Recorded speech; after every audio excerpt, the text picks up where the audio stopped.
Hello साथियों, तो कैसे हैं आप सब। आशा करते हैं कि अच्छे होंगे।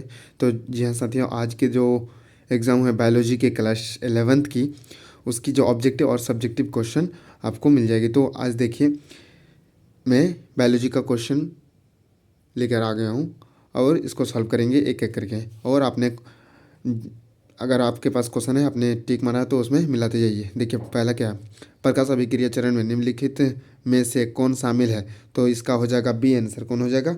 बी आंसर हो जाएगा। देखिए, कौन सा एंजाइम विश्व में सबसे ज़्यादा प्रचुर है, तो वो क्या है? वो है रूबिस्को। कौन सा? रूबिस्को। अब देखिए, कोशिका चक्र की परिवास्थाएं क्या है? प्रवास्थाएं है अंत, ये दोनों हो जाएगा इसमें, जो दोनों ये वाला हो जाएगा तीसरा नंबर। सिर्फ अंतरा अवस्था हो जाएगा, सिर्फ अंतरा अवस्था, या फिर दोनों हो सकता है, इसमें दोनों हो सकता है, लेकिन बी मारिएगा आप लोग। ठीक है, मार दिए हैं तो मिला लीजिए। एंजाइम की क्रियाविधि निम्नलिखित में से किस कारक से प्रभावित होती है? तो ये होती है पीएच के कारण से। ठीक है, एंजाइम को कितने वर्गों में वर्गीकृत किया गया है? एंजाइम को 6 वर्गों में वर्गीकृत किया गया है। जी हाँ साथियों, अब 6 नंबर क्वेश्चन है, निम्नलिखित में से कौन सा कारक नहीं है? तो वो क्या है? धातु आयन। कौन है? धातु आयन नहीं है। प्रोटीन में अमीनो अम्ल के क्रम की जानकारी स्पष्ट होती है, वो होती है तृतीयक संरचना में। कौन? तृतीयक संरचना में होता है। क्या लिखा है यहाँ पे? 8वां नंबर, संकुचनशील। संकुचनशील राजधानी अमीबा में किस कार्य को करता है? संकुचनशील राजधानी अमीबा किस कार्य को करता है? तो उत्सर्जन को करता है। किसको करता है? उत्सर्जन को करता है। मेढक संबंधित है, तो वो किससे संबंधित है? वो राना टिग्रिना से। किसे? राना टिग्रिना से। ठीक है। देखिए, 11वां नंबर क्वेश्चन है आपका, पॉलीसैकराइड्स। पॉलीसैकराइड्स लंबी श्रृंखला है किसकी? शर्करा की। किसकी? शर्करा की। ऑप्शन नंबर ये हो जाएगा आंसर इसका। अब देखिए, 12वां नंबर क्वेश्चन क्या है, पत्तियों का हरा रंग प्राप्त होता है क्लोरोफिल ए के कारण। क्लोरोफिल के कारण। ठीक है, ऑप्शन नंबर ये हो जाएगा 12वां का। 70 या राइबोसोम पाया जाता है किसमें? पाया जाता है प्रोकैरियोट्स में पाया जाता है। किसमें पाया जाता है? प्रोकैरियोट। आंसर हो जाएगा 13 का बी। अब देखिए, श्वसन प्रक्रिया का, इसको छोड़ देना है। देखिए, एथिलीन निम्नलिखित में से किसके द्वारा भारी मात्रा में संश्लेषित की जाती है? तो वो ऑप्शन बी हो जाएगा। किसके द्वारा? तो पकते हुए फल के द्वारा। ऑप्शन 15 का बी ऑप्शन हो जाएगा। किस अंग के अनुकरणीय, यानी अनप्लेट अस्थाई बढ़त को कहा जाता है? वो कहा जाता है किसकी? वृद्धि। 16 का ऑप्शन नंबर सी हो जाएगा। अब देखिए, 17 का, आम का खाने योग्य भाग है वह मध्य फल भित्ति। कौन है? मध्य फल भित्ति। ऑप्शन नंबर बी हो जाएगा। जैसे 18वां नंबर क्वेश्चन है, तने अथवा शाखा पर पत्तियों के विन्यास से रहने के क्रम में को कहते हैं? तो वो कहते हैं परविन्यास। कौन कहते हैं? पर्णविन्यास। ऑप्शन नंबर सी हो जाएगा आंसर इसका। ऑप्शन नंबर 18 का ऑप्शन नंबर सी।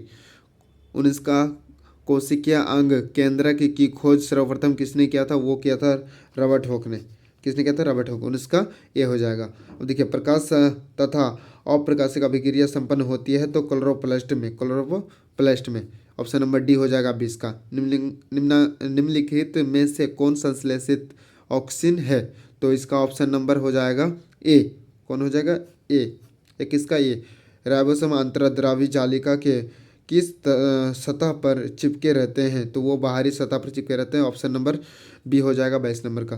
अब देखिए, अणुओं के बिना किसी ऊर्जा की आवश्यकता के प्लाज्मा झिल्ली के पार करने की प्रक्रिया को कहते हैं? तो इसका हो जाएगा 23 का, ये हो जाएगा 23 का। क्या हो जाएगा? ये हो जाएगा आंसर। अब देखिए, जल संवहन तंत्र किस संघ की विशेषता है? तो ये किसकी है? तो 24 का ऑप्शन नंबर हो जाएगा सी। ठीक है। अब देखिए, 25 का क्या है, प्राणी जगत का सबसे बड़ा संघ क्या है? प्राणी जगत का सबसे बड़ा संघ हो जाएगा अर्थ्रोपोडा। क्या हो जाएगा? अर्थ्रोपोडा। 25 का हो जाएगा ए। देखो, क्लोरोफाइसी डिवीजन का संचित भोजन है। क्लोरोफाइसी डिवीजन का संचित भोजन क्या है? स्टार्च। क्या है? स्टार्च। 26 का सी नंबर हो जाएगा। सबसे छोटी कोशिका माइकोप्लाज्मा की लंबाई है, तो वो कितना है? 0.3 μm। ये हो जाएगा आंसर 27 का। 28 का क्या हो जाएगा? सोलेनेरेसी। क्या लिखा है? सोलेनेसी को प्रायः कहा जाता है आलू का कुल। ऑप्शन नंबर ए हो जाएगा 28 का। अब यहाँ पे देख सकते हैं 29 नंबर, कोशिका झिल्ली में पाया जाने वाला प्रमुख लिपिड वो क्या पाया जाता है? फास्फोलिपिड। कौन पाया जाता है? फास्फोलिपिड। ऑप्शन डी हो जाएगा। अब देखिए लाल रक्त कोशिकाओं द्वारा परिवहन होता है तो वो होता है O2 में। किसमें? O2 में। तो ऑप्शन नंबर ए हो जाएगा। ये हो गई आपकी ऑब्जेक्टिव। ठीक है। अब खंड बी में आ जाइए। खंड बी में 2 नंबर एक क्वेश्चन है, शॉर्ट आंसर टाइप क्वेश्चन। पहला क्वेश्चन आपका देख सकते हो, वृद्धि की परिभाषा एक उदाहरण के साथ दे। तो इसका परिभाषा इस तरह है, वृद्धि किसी जीव के आकार में एक निश्चित अवधि में होने वाली अपरिवर्तनीय वृद्धि है। सामान्यतः शब्द उदाहरण विकास परिवहन परिपक्व, यह हो गया उसका उदाहरण। जैसे अब दूसरा नंबर क्वेश्चन है, मानव श्वसन तंत्र का नामांकित चित्र बनाए। तो इसको छोड़ देना, इसको क्या करना है? छोड़ देना है। अब देखिए तीसरा नंबर, किण्वन से आप क्या समझते हैं? तो चलिए इसका आंसर देखते हैं, किण्वन क्या है। अब यहाँ पे देख सकते हो, पैरावेट ऑक्सीजन की अनुपस्थिति में इथेनॉल एवं कार्बन डाइऑक्साइड में परिवर्तन हो जाता है।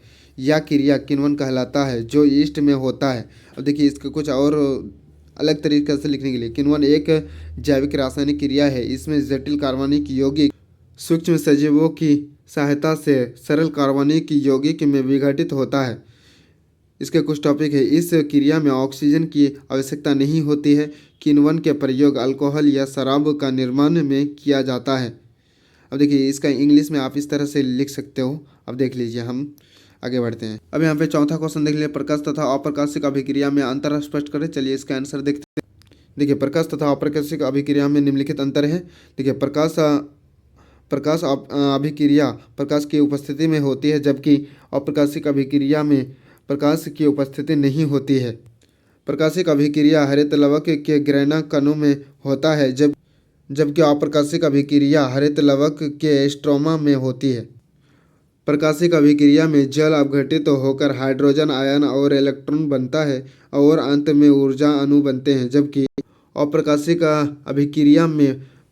अभिक्रिया में बने अणुओं के उपयोग से कार्बन डाइऑक्साइड अपचयन होकर कार्बोहाइड्रेट बनता है।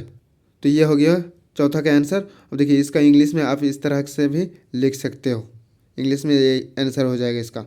ठीक है, आप स्क्रीनशॉट लेके रोक के लिख लीजिएगा। हम आगे बढ़ते हैं। अब देखिए पांचवा क्वेश्चन क्या है, समसूत्री विभाजन के चरणों के नाम लिखिए। समसूत्री विभाजन के चरणों के नाम, समसूत्री विभाजन चरणों के नाम निम्नलिखित है। क्या है? Prophase, metaphase, telophase, anaphase. English में भी लिख सकते हो इसको। छठा नंबर क्वेश्चन, एंजाइम क्या है? उदाहरण कम से कम 3 उदाहरण दीजिए। तो इसका अब आंसर इस तरह से आप लिख सकते हो, एंजाइम एक पदार्थ है जो जीवित जीवों में उत्प्रेरक के रूप में कार्य करता है तथा रासायनिक प्रतिक्रियाओं की दर को नियंत्रित करता है तथा इस प्रक्रिया में स्वयं कोई परिवर्तन नहीं करता है। सभी जीवित जीवों के भीतर होने वाली जैविक प्रक्रियाएं रासायनिक प्रतिक्रियाएं हैं और अधिकांश एंजाइमों द्वारा नियंत्रित होती है। इसके कुछ उदाहरण हैं पेप्सिन और गैस्ट्रिक जूस। अब देखिए सातवां क्वेश्चन को हम लोग क्या करेंगे? छोड़ देंगे। सातवां क्वेश्चन क्या करेंगे? छोड़ देंगे। आठवां क्वेश्चन को देखेंगे। आठवां क्वेश्चन क्या है? पुष्पक्रम क्या है? चलिए पुष्पक्रम को देखते हैं।